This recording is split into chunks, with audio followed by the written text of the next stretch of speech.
Today we're going to read the poem together, Love and Knowledge by Robert Penn Warren, and think about how can we expand our understanding of something instead of trying to figure it out or close it off. So often in an English class, you're given a task. Find a metaphor or a piece of imagery or understand the characterization. And when we do those tasks, we spend a lot of time looking at the passage and trying to identify and make it small. Here's the characterization. Here's what it means. Here is the image. But when we do that, it becomes really boring and we don't get anything out of it typically. It closes off our experience and makes it shallow and really quick and frustrating if you can't find it immediately. We don't want to do that when we're thinking about English in our class. Instead, we want to think about how can our experience expand from reading a work? How can our worldview be challenged or opened up? Or how can we connect a piece of writing to our personal lives? So today we're going to practice that with this poem. And I'm going to model how this poem actually challenged me and made me think about the world in a different place, in a different way. So Poem 4, Love and Knowledge from Audubon, A Vision. Their footless dance is of the beautiful liability of their nature. Their eyes are round, boldly convex, bright as a jewel, and merciless. They do not know compassion, and if they did, we should not be worthy of it. They fly in air that glitters like fluent crystal, and is hard as perfect transparent iron. They cleave it with no effort. They cry in a multitudinous, often like music. He slew them at surprising distances with his gun, over a body held in his hand. His head was bowed low, but not in grief. He put them where they are, and there we see them, in our imagination. What is love? Our name for it is knowledge. So if I was going to do this poem as a task, asking you to figure it out, I probably would say, what is the image you see? And you might point out the bright as a jewel and flying, and pairing with that word Audubon, you might have looked it up. An Audubon is a society to conserve birds, to help protect them. You might say, okay, this is about birds, and shot it with a gun, it's about hunting birds. But if you're trying that task, this poem ends there. There's no value to it. You've identified what it's about, you've closed it off, you've made it small, we're done. But that's not why this poem's important. So when I read this poem, the first thing that stood out to me was that jarring, what is love? Our name for it is knowledge. Love for me has never been described as knowledge. I've grown up with the idea that love is romantic love, a partner, someone who cares about you. It's a self-sacrifice. It's willing the good of another before yourself. Love is life-giving and sacrificial and godlike and not knowledge. So that challenged my thinking.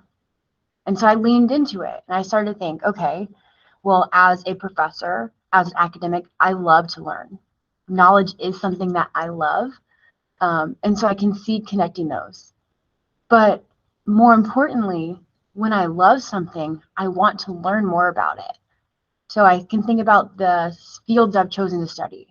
I've spent hours and hours and hours doing research because I was interested in it. I loved it. I needed to know more. And if I keep thinking about that, that's true for almost everything I love, not just studying.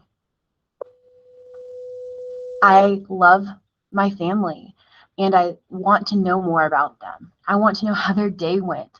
I want to know what they did at work. I want to know everything about their lives, even though I've spent a lot of it with them. I can think about my partner and how I want to know every story from their childhood, even though I maybe know most of it.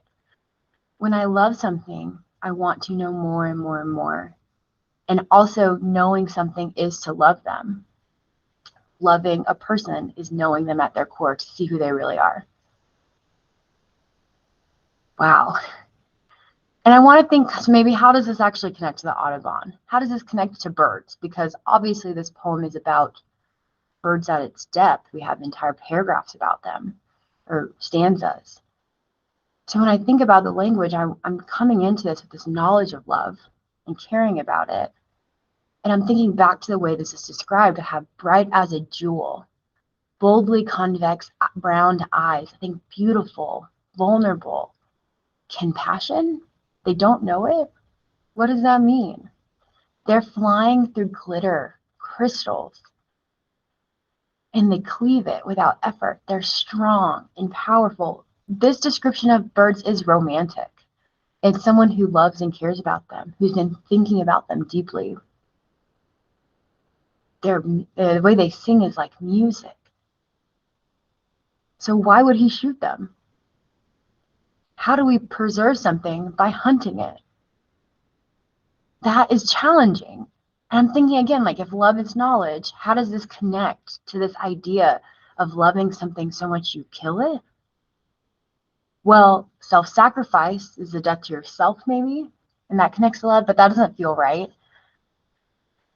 But if he's trying to preserve birds, maybe he needs specimen.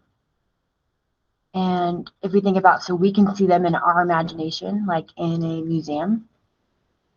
To preserve something, for people to see the value of it, sometimes I have to kill it. And if I want to think back to my life, there are dreams I've had to lose for the better of others. There are relationships that I've had to end for me to have ones that are more important. There are times in my life that I'm suffering for the greater good that will happen later. To love something is to let it go. That's something I've heard before. To make something suffer or have to lose something for something else is love too. And prioritizing, how do we have loss and joy and preservation at the same time? It's not grief, it's preservation. When I'm thinking about this poem, it's going to stay with me for the rest of the day. I'm going to be thinking about what love is to me, what it means to lose something. What does it really mean to conserve or protect things? And what are the costs of that sometimes? When do I have to maybe go against my better values for the better of the whole?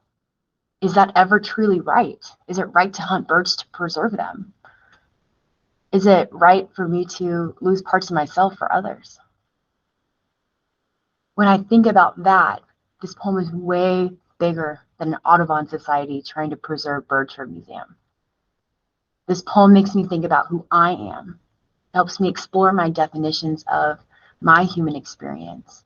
And it's expanding my knowledge of the world. It's making me curious. It makes me want to pause and think and reflect.